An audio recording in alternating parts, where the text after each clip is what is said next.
May this divine reflection illuminate your soul and draw you closer to the eternal source of peace. Selected 1. Instead of burying you, those poisonous rumors have elevated you to the position of unchallenged leader in your community. The universe is celebrating your victory because of how magnificently their poisonous rumors, lies, fabrications, and last-ditch efforts to bring you down have all failed. Everyone who cares extols you as the brilliant example of true power, defeating artificial darkness, while the very people who plotted in the shadows to ruin your name are now cowering in humiliation.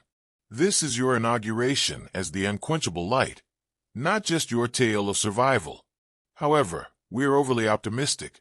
Let me paint you the whole picture. Selected 1. Because your circumstances weren't arbitrary.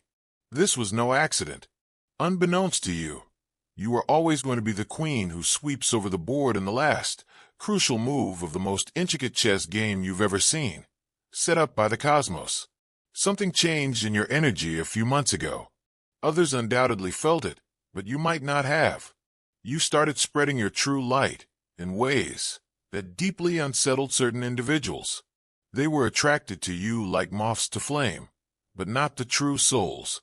Instead, it was the phonies who were hurt, the gossips, the manipulators, and the energy vampires who had been consuming the drama in the community for years.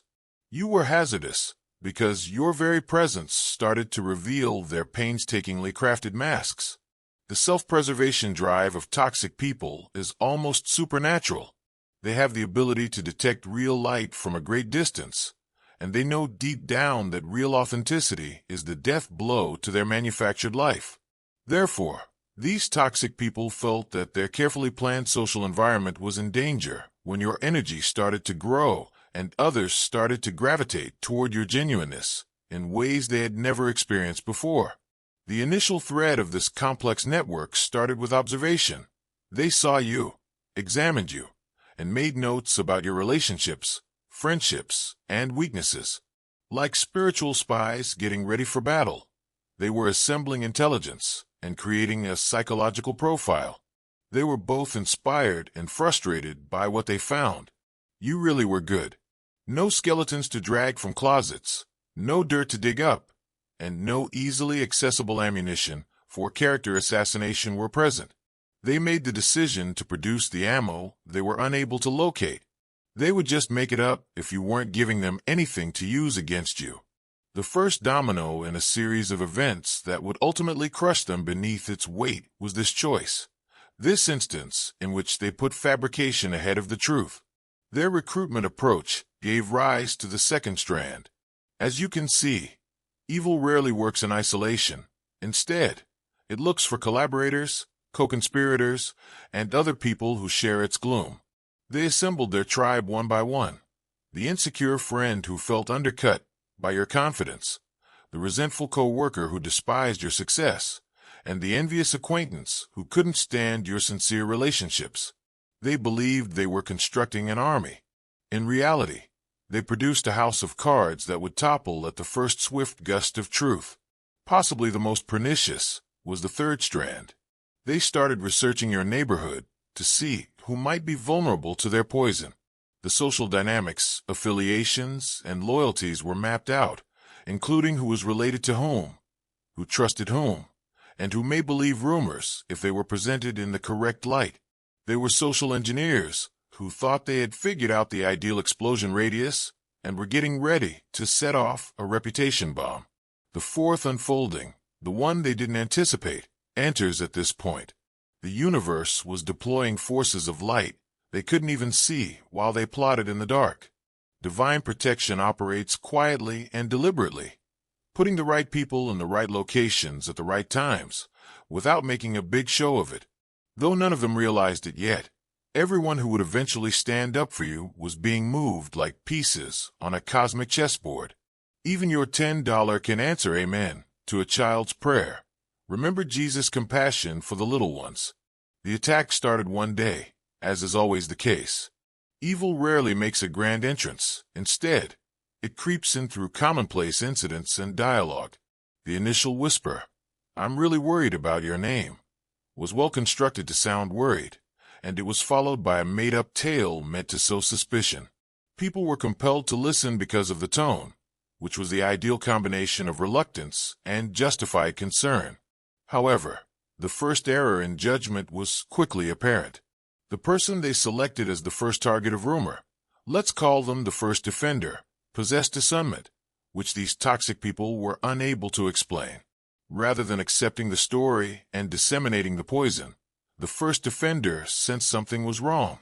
It wasn't consistent with what they had seen of your character firsthand. Therefore, this individual became the first fracture in their foundation rather than the first link in their chain of destruction. Through the meticulously mapped channels they had found, the chatter campaign persisted. Coffee cafes became into battlegrounds. Text messaging threads turned into destructive weapons. Social networking sites turned into battlefields where your reputation was meant to suffer a slow and agonizing demise. They fueled one another's stories, creating complex fantasies about your purported wrongdoings, character defects, and perceived moral failings. They were unaware that every lie they told was demonstrating how toxic they were. Their ability to deceive was demonstrated by each made-up story, and their manipulative character was made clear by each coordinated moment. They believed they were constructing a case against you, but in reality, they were constructing a case against themselves, laying the groundwork for eventual full exposure. In the meantime, the fifth revelation spread throughout the community in unexpected ways. Individuals who had personally experienced your true nature started exchanging notes, not about you, but on the tales being spun about you. The story just didn't fit the reality they had encountered. It was impossible to counterfeit your genuineness, your sincerity, or your kindness. Real truth is immediately apparent to true individuals when they come across it. Their own former victims were the surprising source of the sixth discovery. Typically, toxic individuals leave a trail of past harm rather than focusing on just one target. Others came out with their own accounts of being singled out by this same group when word got out about what was happening to you. The method became evident, the pattern became indisputable, and the offenders were exposed. At this point, the escalating activity peaked. When the poisonous collective realized their well-planned campaign was starting to fall apart, they took the deadly decision to escalate. When they encountered opposition, they intensified their attacks, made their explanations more complex, and made their allegations more dramatic rather than backing down. They resembled gamblers who, believing that the next card will save them, keep placing bets on larger hands even when they are already losing. However, the thread of divine timing, the seventh unfolding, was already underway. This attack didn't happen to you at random. Rather, it happened just when you were spiritually prepared to deal with it, grow from it, and be changed by it. You were ready for this degree of spiritual combat because of every prior struggle, minor triumph, and developmental phase that brought you to this point. The climax came with a precision that could only be characterized as heavenly orchestration, even if you didn't feel prepared. Not in concert, but because truth has its own momentum and timing. Several people in various contexts started speaking up at the same time. The first offender expressed skepticism to another individual who shared similar worries. One former victim shared their experience. An observer of the gossipers' coordination concluded that they could not keep quiet any longer. Truth permeated every weak spot in their made-up story, like water finding holes in a dam.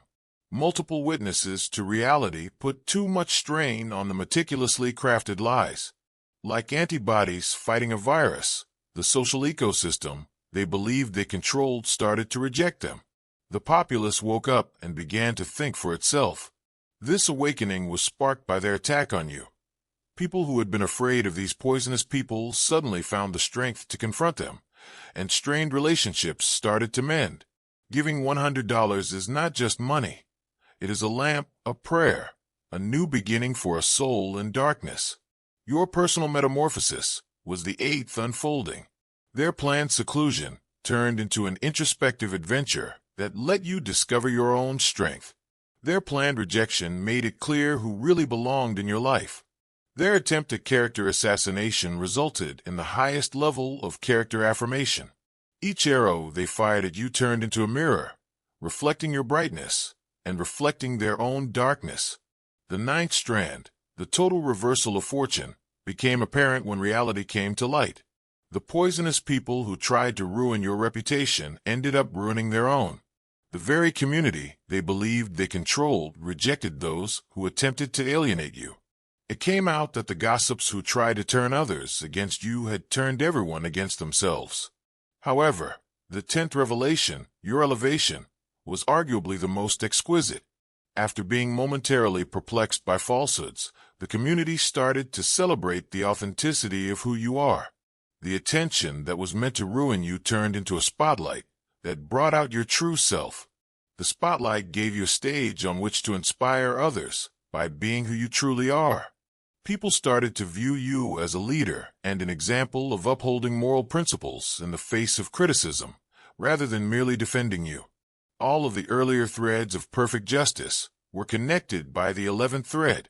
The toxic group started to withdraw after being fully exposed and rejected. Unable to handle the repercussions, several people completely departed the community. Others made an effort to change who they were, but their actual selves were so exposed that no one would ever trust them again. Overnight, the system of control they established via intimidation and deception fell apart. The pattern was finally finished by the 12th strand, which was your ascent to complete acceptance of your selected status. Instead of breaking you, the experience awoke abilities you were unaware you had. The attack that was supposed to make you weaker has made you brighter. The rejection that was intended to cause you to doubt your value proved it beyond a reasonable doubt. The irony now becomes abundantly evident as we go back to the initial conversation that took place in the coffee shop.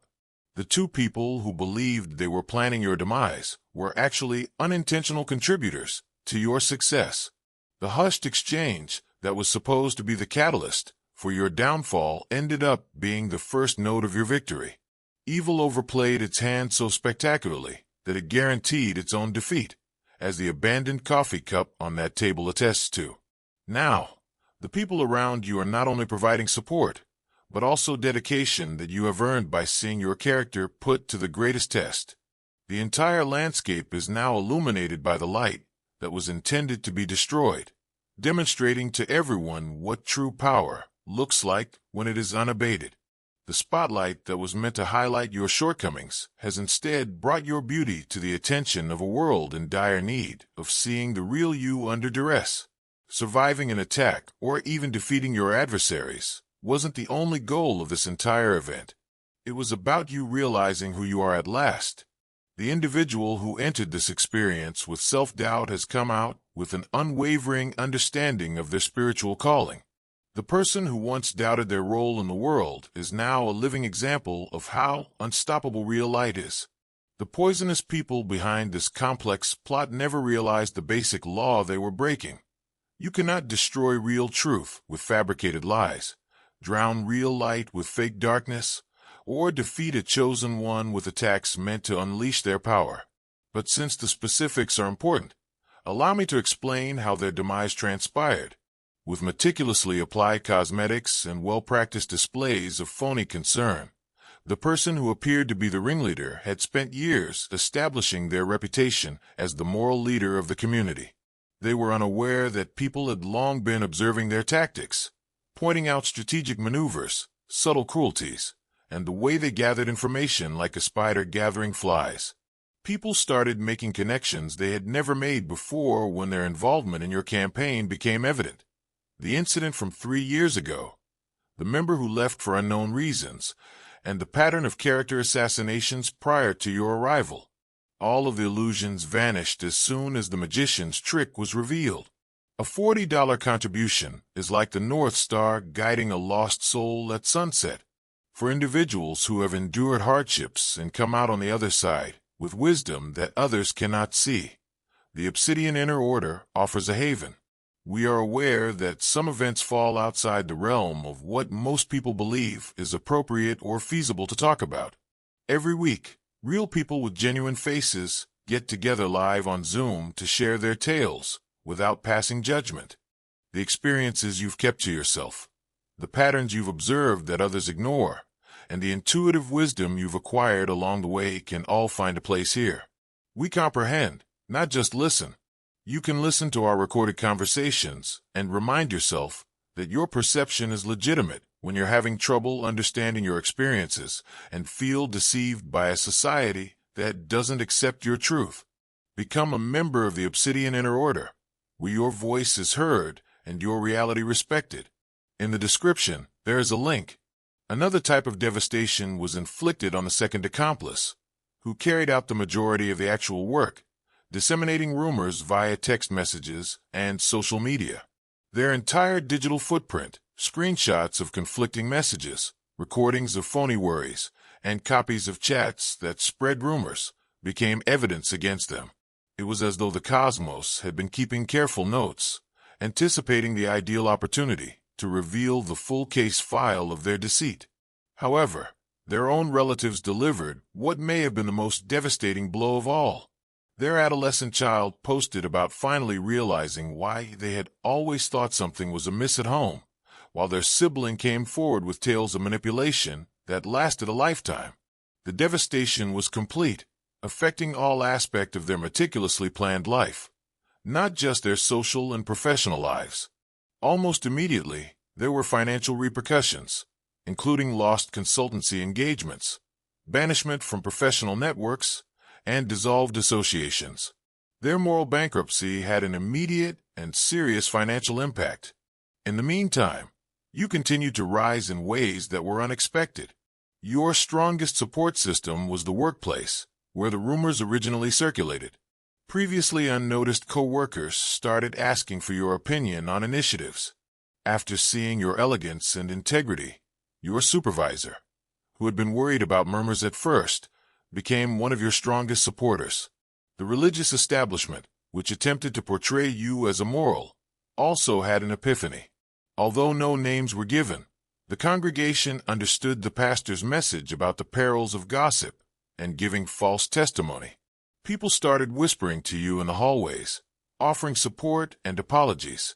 Worship sessions shifted from being trials of your reputation to being celebrations of your character.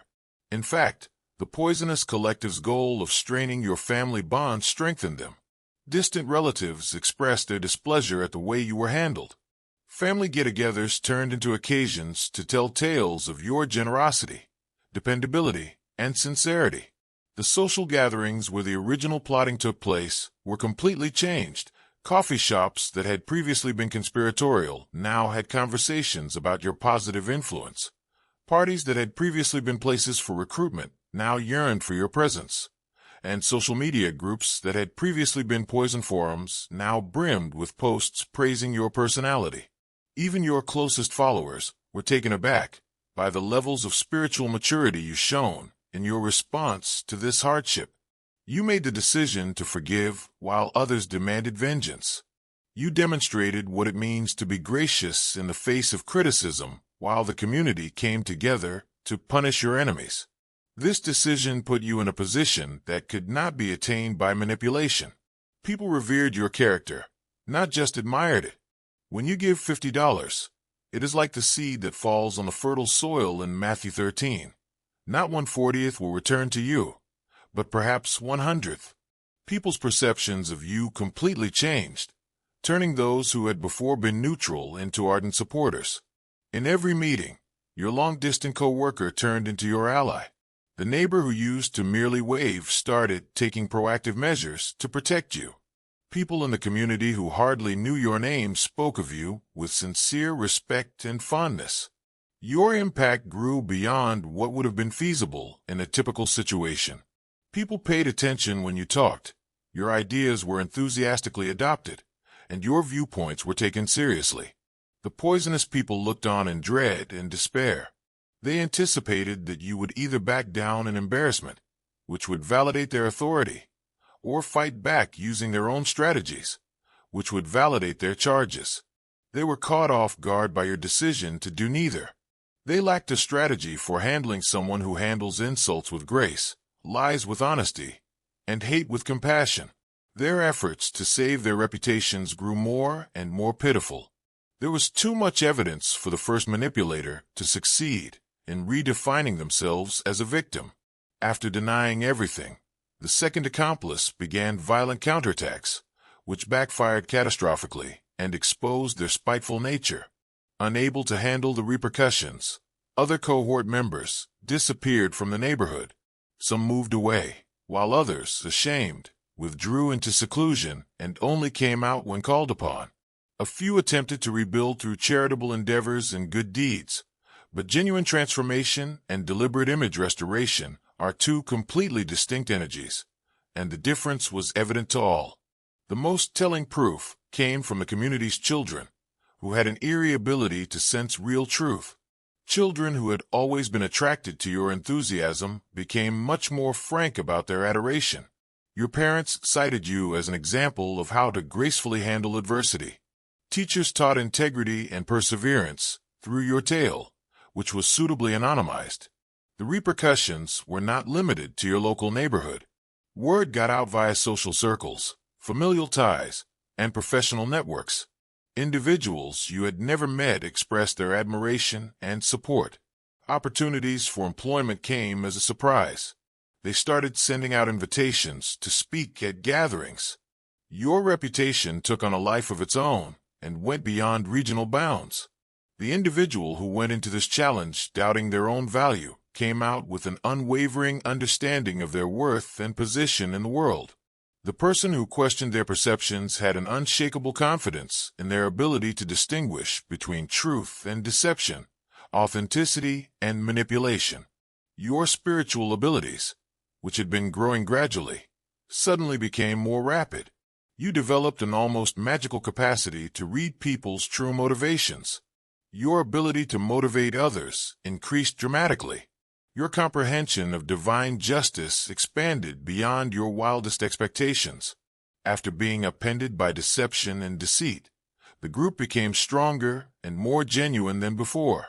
People who had been afraid found bravery. Tense relationships became deeper and mended.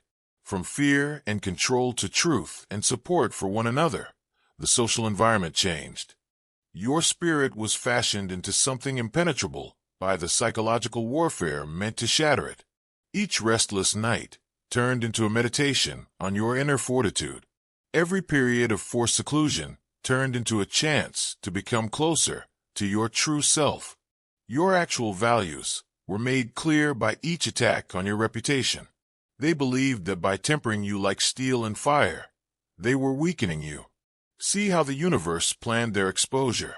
It wasn't incremental. Rather, it was abrupt, all at once, and overwhelming. On the same day, several people came forward with evidence. Within hours of one another, several witnesses exchanged their experiences. This was not an accident. Rather, it was divine choreography that made sure their demise was as total and irrefutable as their attack had been ruthless and well thought out. When you see how their own fears, the very weaknesses they attempted to transfer onto you, became tools of their demise, the irony reaches its height. The second accomplice's thirst for attention indicated their fundamental insignificance. The first manipulator's obsession with control revealed their profound impotence, and their aggregate appetite for drama revealed their spiritual emptiness. Each weapon they used against you turned into a mirror that reflected back to them their own darkness. Your greatest teachers were unintentionally your attackers. They made you look so closely at yourself that you came out of them knowing exactly who you are. They forced you to stand up for your principles so fervently that they became indestructible pillars. They tested your spiritual limitations and, like everyone else, found that they were far greater than anyone could have ever dreamed. When you send $15, it may seem small, but like everything given in faith, it will be multiplied in heaven. They completed you in their attempt to destroy you. For those going through similar struggles, your narrative became a model, a prophecy, and a promise. People started looking for guidance and assistance as they dealt with their own poisonous circumstances. Your story turned into a ray of hope for anyone who has been overtaken by dishonesty and manipulation. You found that your individual triumph had turned into a source of motivation for everyone. The poisonous people who planned this assault were never aware that their mission was much bigger than their selfish interests. They were unintentional representatives of divine, who made you undergo a metamorphosis that improved not just your community, but also yourself. Forces of light took over their malevolent intent and transformed them into tools of awakening. Instead of forcing you into hiding, their rumors put you in the spotlight where you belong. Everyone was convinced of your integrity because of their lies, which were intended to cast doubt on your moral character. Their assault, which was meant to expel you, solidified your status as a valued and essential member of the community. Originally used as weapons of war, the whispers have evolved into joyful music. Sincere admiration for who you are has taken the place of the hostile debates that began in coffee shops. Testimonies to your character are now abundant in the social media threads that were intended to ruin your reputation. The alteration of the entire battlefield, not simply the defeat of adversaries, is victory for a chosen one. Not only individual validation, but also societal awakening. Not only to survive, but to fully embrace your divine calling. Those who planned your destruction ended up unintentionally designing your victory, and the very forces that surged up to oppose you became tools of your elevation. Now that you understand why you were always supposed to be in the spotlight, it shines brighter than before. Even if the coffee cup remains abandoned on that table, its connotation has entirely changed. What started out as a conspiracy symbol has evolved into a monument to the unavoidable victory of real light over artificial darkness. The world is a better place because the chosen one has risen.